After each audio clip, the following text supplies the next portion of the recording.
Thanks for coming. I want to try to make this very relaxed and make it more like an interaction between you and me, because I don't like to try to lecture people. This is a community effort. We created this out of a need and a drive to share with the community. Around 3-4 years ago, I was working at HackMiami Technologies in Fort Lauderdale, and one day I got a call from some people in Silicon Valley, and then they told me, listen, there we go, right on time, man. Come on. Ladies and gentlemen, this is my partner in crime, Joe Sedan. Okay, hey. So he and I, we worked together, and we came up with this project. Basically, like I was saying, I was in HackMiami, and then somebody called me and said, hey, we got this thing called machine learning. I was like, what? Okay, this was like 4 years ago. We're not sure if this is going to work, but I think we can give it a try. And I said, well, that's great. So I flew to San Francisco, Silicon Valley. I went to Palo Alto. And then for the next 2 days, I was interviewed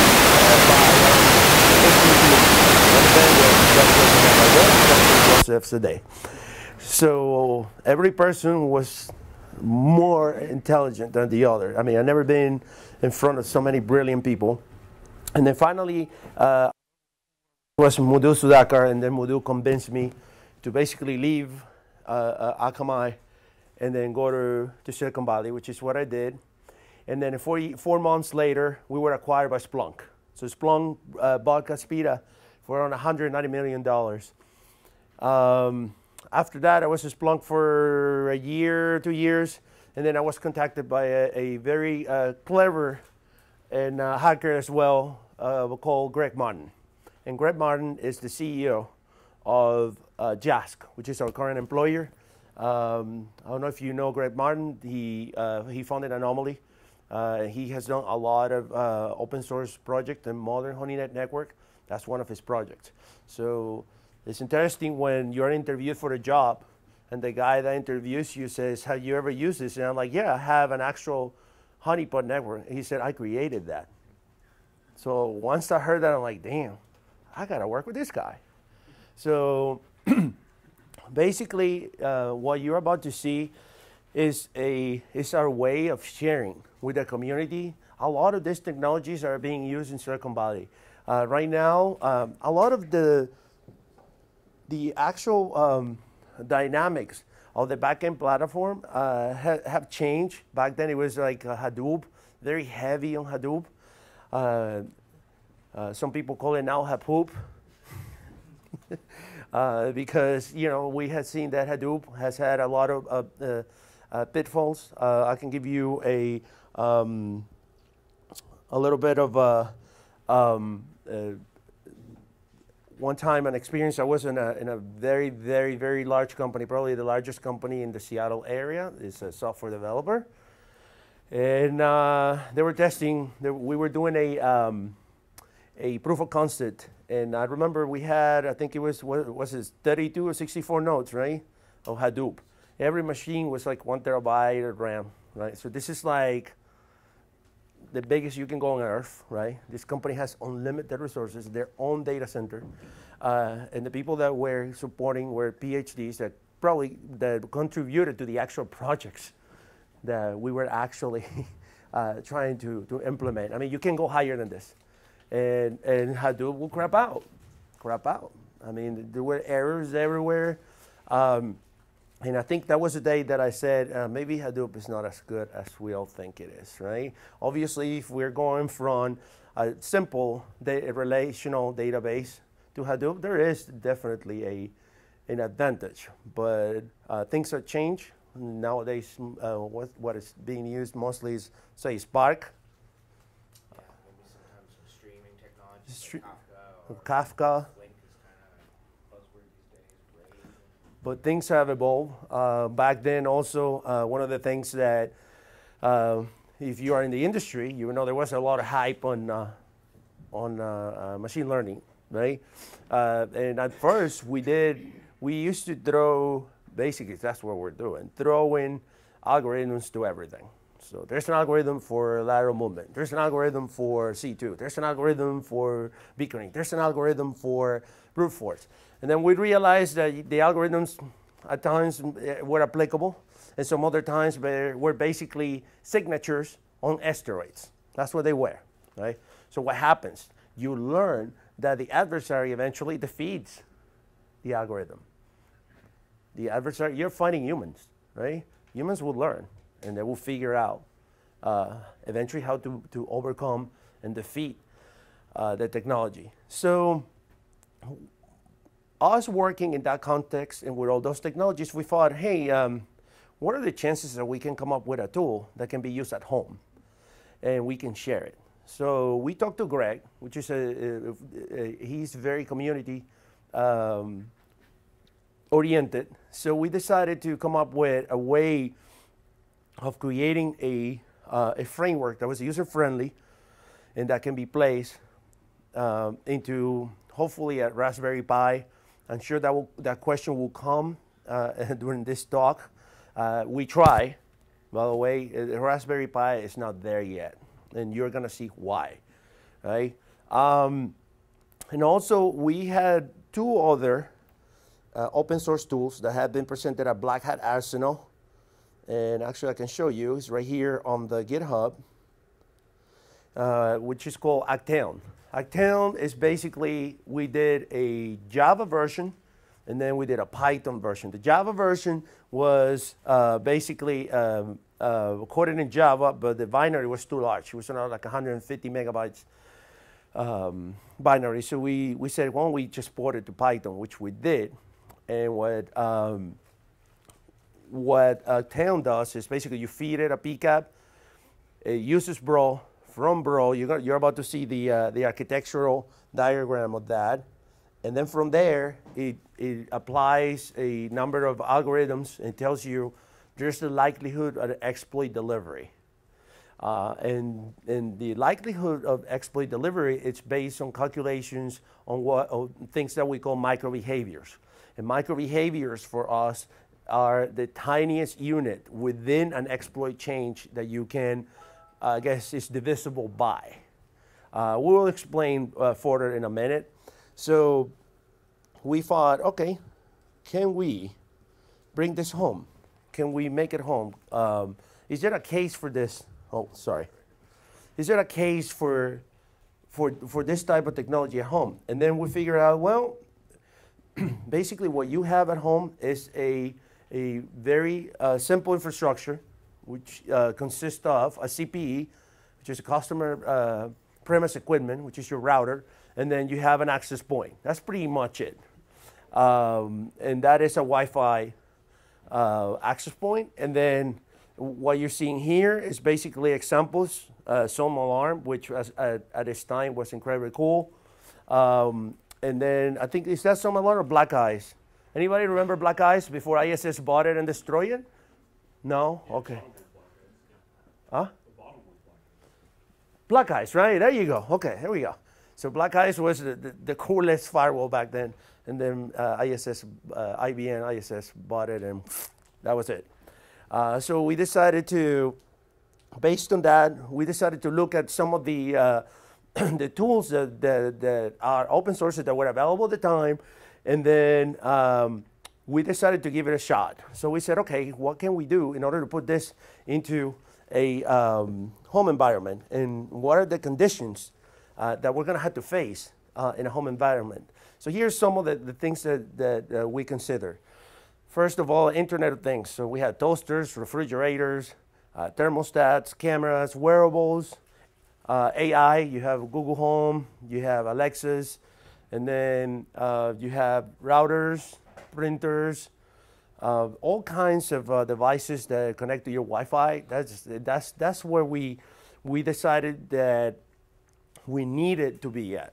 We decided that we needed some visibility into this area, which, in our opinion, there are some products, you're probably aware of them. There are little boxes that then they basically work with, send the data to the cloud, and there is a backend that processing. we wanted to do this for free, and we wanted to make it affordable and easy to use. So another of the variables of these devices is that they usually will go on patch, won't be updated. Not sure if you guys heard the recent GPON routers that were being exploited in the wild. Most of them have sometimes hard-coded credentials, so it's easy to break on them. Basically, the home user is exposed. And they don't have an idea. They really don't have an idea of what's going on. You connect to your Wi-Fi, you turn on your Amazon, your Hulu, and you watch your movies or do what you need to do, but you have no idea. Somebody might be poaching, might be in it, somebody might be watching you from who knows where. Mostly cameras. Cameras are constantly targeted. So we decided to see if we could tackle this. So here's some of the other stuff that you've probably seen. The spam also happens to be a variable at times, and then obviously Tor. And then we said we're gonna bring machine home to to everybody. You know, this is no longer a Silicon Valley elitist, no longer for the powerful and the rich.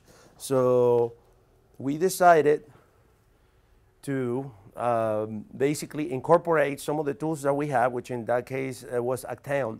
And you can see it in the code. The code, you can download it. And then we try to make it simple to use. And that's the biggest challenge, believe it or not. The technology is out there. The challenge is to make it useful. And how do I know if I'm successful? When grandma can use it, right? If grandma cannot use it, I'm not there yet. If I had to explain to grandma how to create a VM and CH mode 777, obviously that's not going to be easy, right? So in order to make it simple, we needed some sort of interface that will speak, right? Something that would say, hey, this is going on. So we looked at different things. We looked at several frameworks that we could have put into use, and then we apply the advantages of machine learning. Obviously, when you use machine learning and you start processing large quantities of data, that becomes a challenge as well. Because, for example, Acteon, when Acteon is running in Chiron, it runs every 4 hours. So what it does is it compares is benign training, which we included in the software, and then it looks at all the URIs that you have been downloading or visiting via Bro, and then applies the algorithm and says, hey, it looks like you may have a problem here. We will show that in a minute. So these are the vectors that we are looking at. In a few slides, you will see the actual architecture that we came out with. We also thought that these other vectors we could address, like high-risk users, domains, assets, data usage, north-south, social media, odd applications, traffic and services, and malicious file downloads. There's a lot of work we really want to do. It's not there, but one of the things that we want to do is we want to put Kismet, and Kismet put it into IDS type of mode. You know, Kismet can tell you if there's a new Mac inside your Wi-Fi. So it would be cool that it will pop up and say, hey, an unknown Wi-Fi device is trying to join your network, or I've never seen it before. And these things can be done. We can code this. The problem, the challenge is, how can I make this affordable to everybody? And how can I make it easy enough for the common user to do it? Also, one of the things that I will comment in a few is that we didn't want you to use a Hadoop cluster, for example. You don't need Hadoop in order to use machine learning. There are certain machine learning frameworks, mostly that have been ported to Python, that we can use. You just gotta be careful sometimes of what the extent of it is. We didn't want you to think that we're just giving you a bunch of BS, so we posted the code. And with the code, sorry. And with the code, you can look at the code and say, hey, you screw up here, this is not true, this is bad, blah, blah, blah. I mean, that's it. I'm giving you everything. So, in fact, I can tell you a gentleman in India, Chiron, which is one of the tools that's included into this, he coded it into, what's C++, right? Senior project is C#. He turned the entire framework into C# and added, I think, TensorFlow. Yeah. And he added TensorFlow. So we have a version of that as well, which is awesome. That's exactly what we wanted. That's exactly what we wanted. So one of the biggest challenges of a home is that you're sort of segmented. You have a CPE, and then you have a access point, and then you have like 2 networks, right? You can have only one if you're just using Wi-Fi. Nowadays, most of these laptops don't even come with Ethernet jacks anymore. But we thought that the whole concept of a network tap was too sophisticated by a common down the street person. So we decided to approach it in 2 ways. Let's see if we can, I can probably skip this and then I can come back to the microbehaviors stuff, but I wanted to show you this. We use a couple of tools. One of them is Bro. So Bro, you need only one interface, and it runs on promiscuous, and it's constantly grabbing data on Bro. We also added a cron job to do mmap. So every an hour or so, mmap, we got a script that basically grabs the DHCP allocated address, looks at the network mask, and then, okay, this is what I'm going to scan. So it scans the entire network. This may have issues at times, depending on how aggressive the scan is, because it may affect printers, for example, fragile devices. And then we use POF because it's a passive scanner. So with this, we try to bypass the whole tap. You can, at this point, we haven't found a way to emulate or beat the tap setup, which basically would be the best, where we will see absolutely everything. But telling somebody, hey, you had to use these IP tables and then connect this here, get this other card, connect it here, that's not going to happen. That's not going to happen. I had to do tap setups even for my own job, and go ahead and call Comcast and wish you luck. Right? So this is not easy. And I understand that some of the efforts that this vendors that are trying to sell you these little boxes that you just plug in and plug out, that's what they're trying to do. It's the same idea. They're just trying to make it in a way where you just plug it and then it calls the cloud, right? We didn't want to get into the hardware business. We don't want to get into the hardware business. I mean, everyone that has worked with boxes know that boxes always expire. Boxes can, at one point you find something that makes it vulnerable that wasn't there when you bought it, and then now you need to upgrade it, et cetera, et cetera. So we didn't want to get into the hardware business. We looked at Intel NUC, which is called NUC, and maybe some of them might be applicable for this, but there's still a challenge. And one of the biggest challenges is EOK. Are you guys familiar with EOK, which is Elasticsearch, Logstash, and Kibana, which you will see in a minute. It's basically this. That's EOK. So, sorry? That's Kibana. Well, right. But it's Kibana on EOK. Behind this, there's Logstash, and it's basically running on a Linux box, and it's an open source framework that allows basically what you just saw in this diagram to parse all the logs from Bro. It parses the XML output from mmap, and it parses the POF results, and then we can use visualizations in order to make it friendly, and that's what we try to do. So one of the things that you will see is Chiron will tell you where the active devices that you have. It will tell you what the active ports, like for example, I was able to find out that I have an all GoToMeeting client in my house that I had installed for years, and he was still beaming out. And he says, "You have a VNC port open." I'm like, "VNC port open?" I'm like, "I've been compromised." Right? So I will go back to the IP, find out it was GoToMeeting on a Windows box that was there for years. So even for people like me, this happens. Imagine people are unaware of all these challenges. So that's basically what we're trying to do, right? And then we're trying to add things, and I will talk a little bit in the future. But I'll let Joe explain. You want to explain about the microbehaviors? Yeah. Okay, so yeah, so kind of like I think one of the recaps here is that there's like a lot of cool technologies we see in kind of enterprise grade security systems.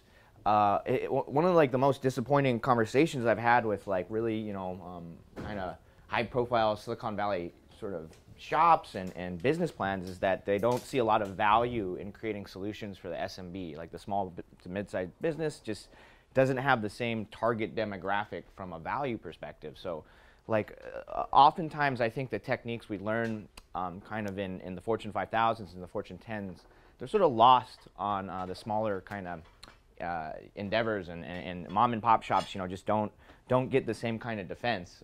So one of the kind of philosophies here is just to sort of share, kind of scale down some of the ideas we see that are real simple and kind of work for a couple like key tactical use cases.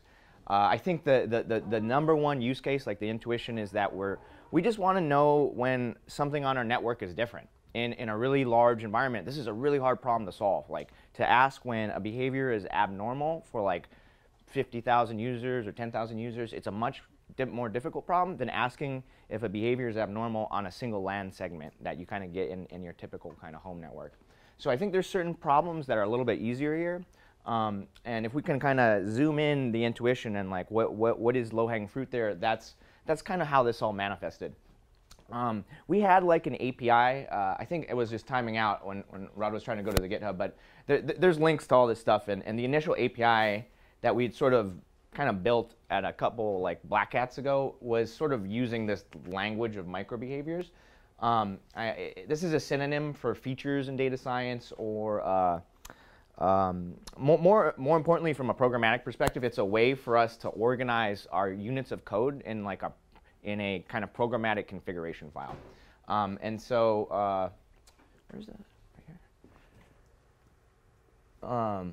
So, like you can kind of just, and the other thing is it's about sort of coalescing and having kind of an API that's expressive enough for us to sort of use a signature, a regex, anything we know that's good, that's kind of the low-hanging fruit on the pyramid of pain, all the way up to sort of higher kind of level expressions of adversary behavior that get a little bit more complicated than a single kind of pattern match. So the goal of this sort of API is to be able to kind of have an expressive entry point when we're coding, and so we kind of have this. I think we'll have kind of code samples eventually to show you kind of what this means in a little bit more detail. But examples of like things we're looking for in Chiron are kind of tuned to when we sort of have malicious kind of crimeware running on our environment. So there's a lot of URI kind of properties around there, and computations we're doing with respect to like HTTP.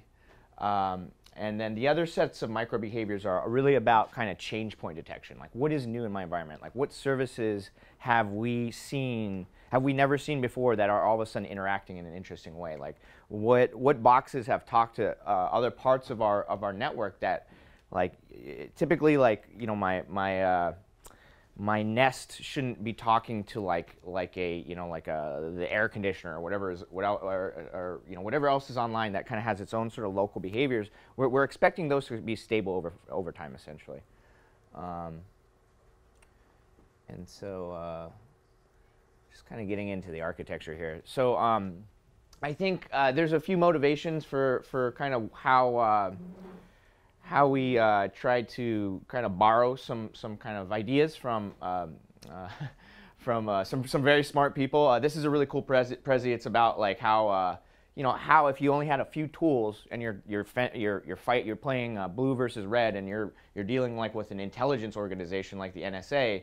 This is just kind of an example like how these guys kind of bootstrap and play defense against very sophisticated actors, or kind of the model of the threat actor is kind of very high level.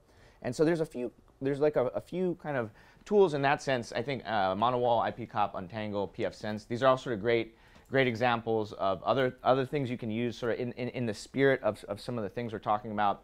But I think none of these are in the stack yet.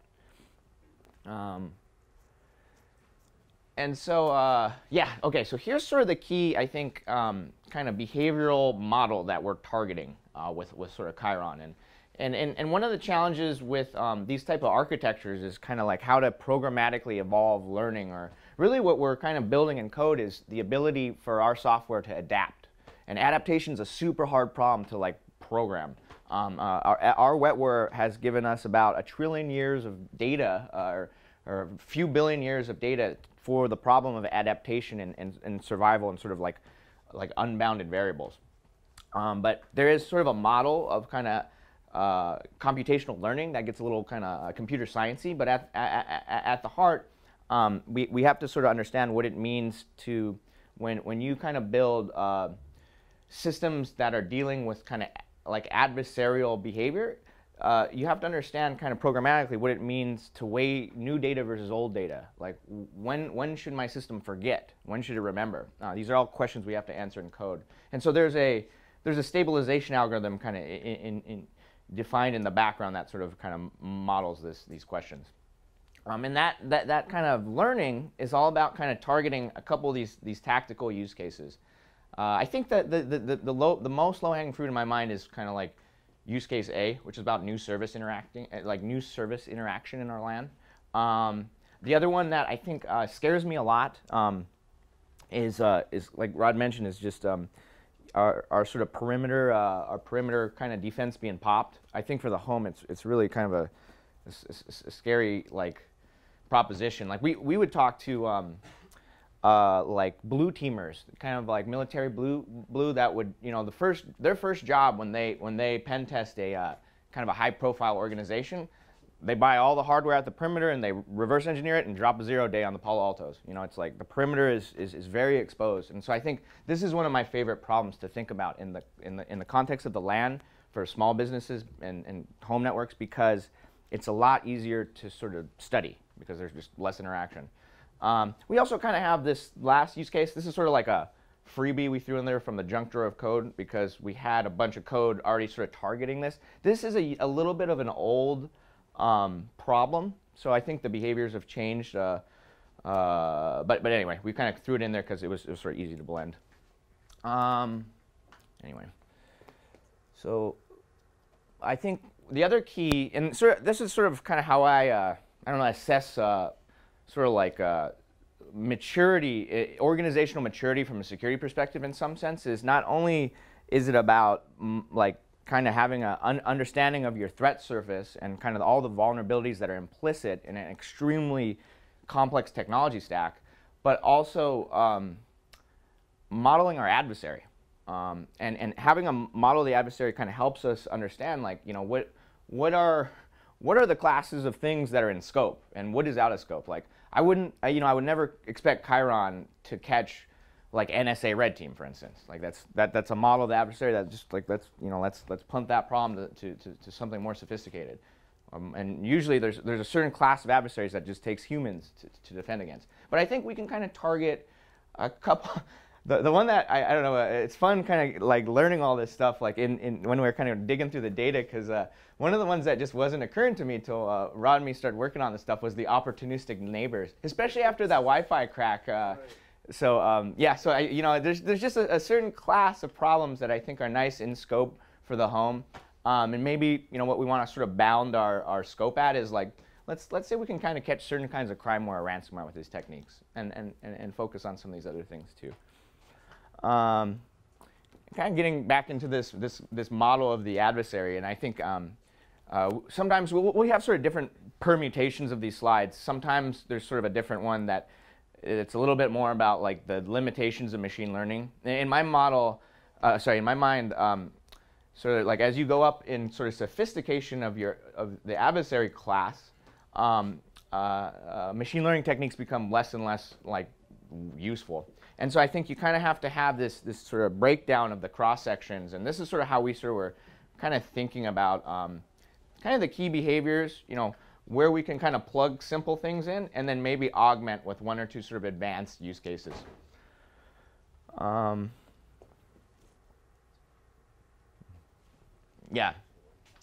Yeah, so here's the key intuition. Anomalies on rare services and rare behaviors not in the last 30 days. That's kind of the thing we want to model in.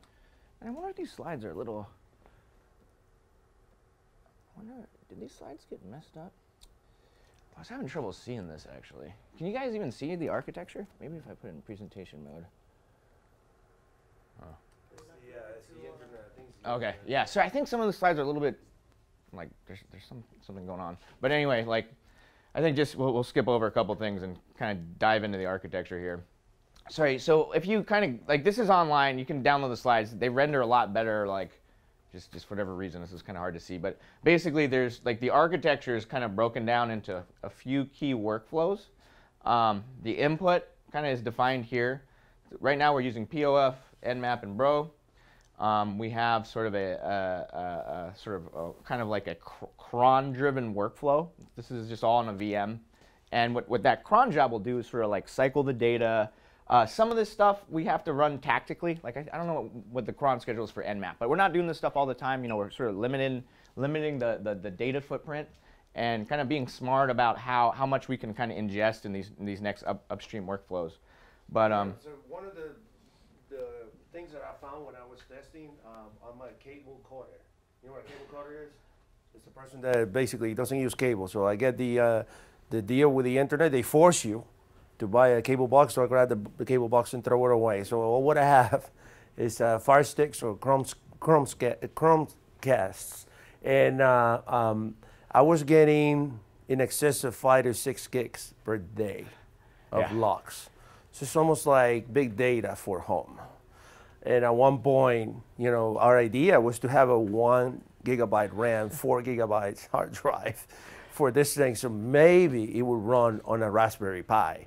Come to realize we need at least 4 gigs of RAM and at least 60 gigs of hard drive.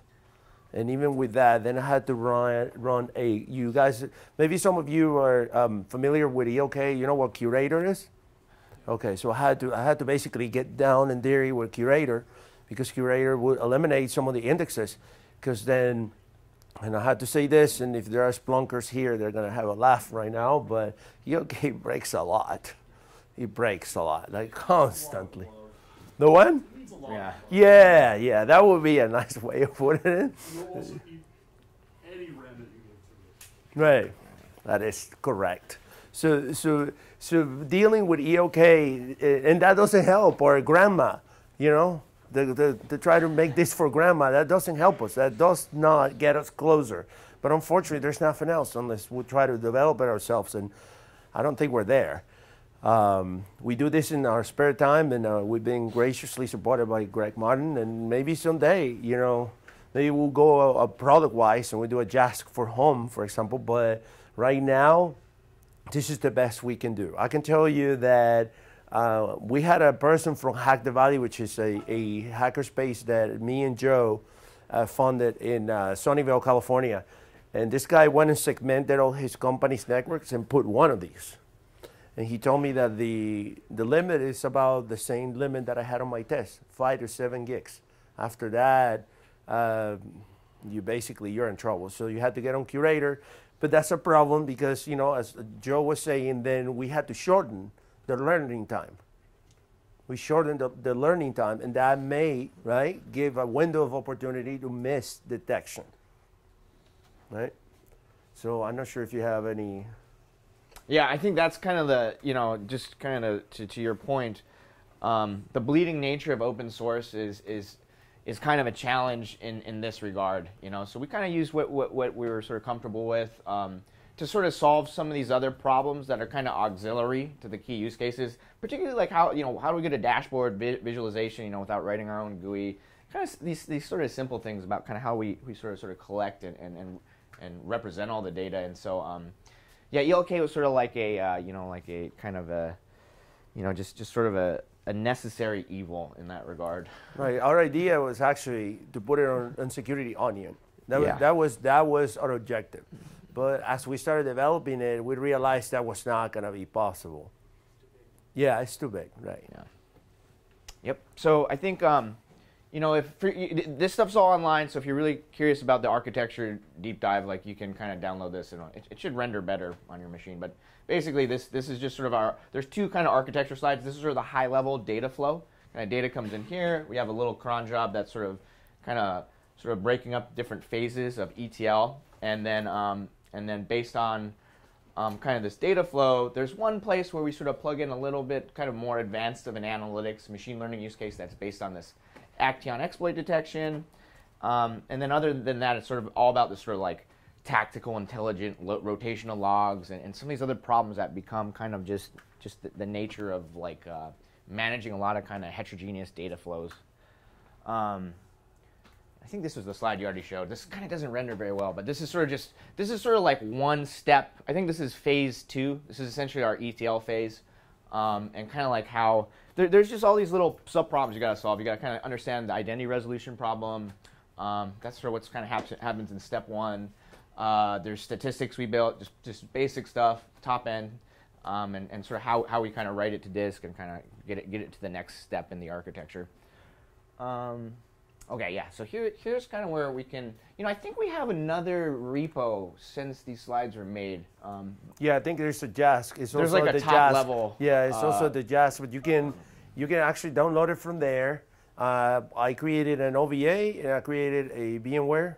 I'm thinking about maybe a Vagrant, but I'm not sure Vagrant will work for this type of setup. But you can give it a try. Please give it a try. I'll show you now. If you guys already took pictures of this, I'll show you the interface. Are these still the right specs, Rod, for the recommended? Yes, those are the last what we did for alpha. And here's an example. Here's an example of Chiron. Basically, what we try to do is make it easy for the user to understand it and to visualize it. But if we go here, you will see that's the current flow of data, right? It wouldn't be realistic because obviously I'm not it, and I'm trying to put it here for you to see. But then from here, you can always build, if you're familiar with EOK, you can actually build visualizations. And then we can look at things like this, for example, like the top IP addresses. We can look at services.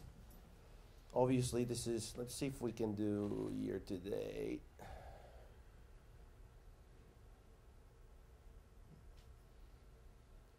This is probably a new machine, so it doesn't have much data. But you can, let's go back to the dashboard. In the dashboard, you can combine it, and here's how it looks like. So this would be, these are the IP addresses at home. Obviously, we would likely look at RFC 1918. Which ones are the most active? These are where are you connecting to? Here is where the Nmap stuff comes in. So then we can see things such as operating system. As you can see, there's iOS for phones, for example, Mac OS, Linux, and then sometimes a lot of operating systems that I had no idea. I'm assuming that a lot of those are IoTs. Maybe these Fire Sticks or Amazon Echo Dots or Google AI. Do you know what this IP is? This is your home network? Yeah. Yeah, that's my home network. It's a chatty Cathy right there. Yeah, it may have been the laptop, I don't know. But and here are the ports, as you can see, the most active ports. We actually been doing some research on IoTs at our employer, and it's interesting how this AI things, they are very verbose, very verbose, and then they start pinging until they can ping their own DNS. I noticed that Google is crazy. We were looking when we were doing we were trying to we're trying to work on dynamically discovering assets, and IoTs are now available of the entire enterprise network. And when you look at this Google Homes, it's almost like it's like a script. It starts pinging everywhere, and then you can see it finally sees it, and then I actually noticed that it discovers your DNS. Like I started seeing communication with pinging the Comcast DNS, and then it pings 8.8.8. So I'm like, this is not me. I'm not doing this, right? So this is obviously a new frontier. We don't know what's going to happen with these things, and I suggest you to do it at home. Put Wireshark, talk to your AI, and see how verbose is, how it goes back and forth, talks to the big AI backend, and then comes back and give you an answer. But there's a lot going on, and we do want to tap into this.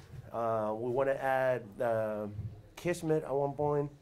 We want to add Bluetooth at one point, maybe Ubertooth. But as we add this, obviously, then there are ETL issues.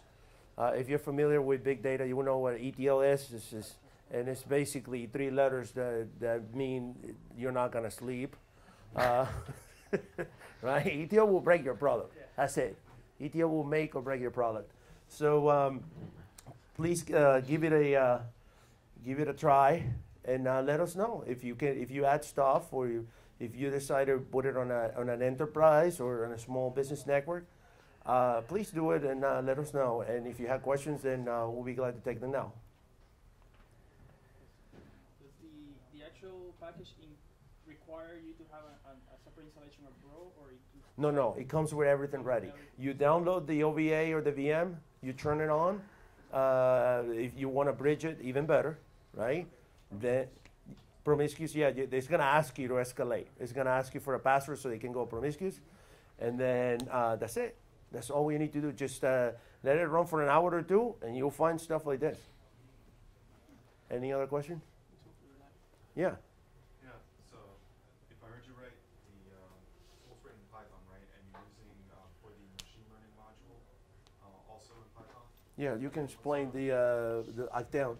Yeah, I mean, there's sort of one supervised learning classifier that I think is a pickle file at this point that you import from our old. I mean, it's all sort of built into the workflow right now, but it's just from another repo where we originally built a Java-based project to detect exploits. We ported that to Python a year ago for a Black Hat project, and now we just kind of fit in nicely, so we just kind of like threw it in there essentially. And that was originally, like, we just improved upon that sort of problem, like in terms of supervised learning. Like, we originally used a random forest thing out of scikit-learn. It didn't have, I think accuracy was anywhere from like 70%. Now with a TensorFlow-based convolutional neural network, we're at 94% accuracy on our I mean, the number of exploits we have labeled is around, it's less than 1,000, and we have like hundreds of thousands of benign samples. So in machine learning, we call this a class imbalance. It's very typical of security problems. We don't usually have a lot of one of the malicious class, but it's a nice proof of concept.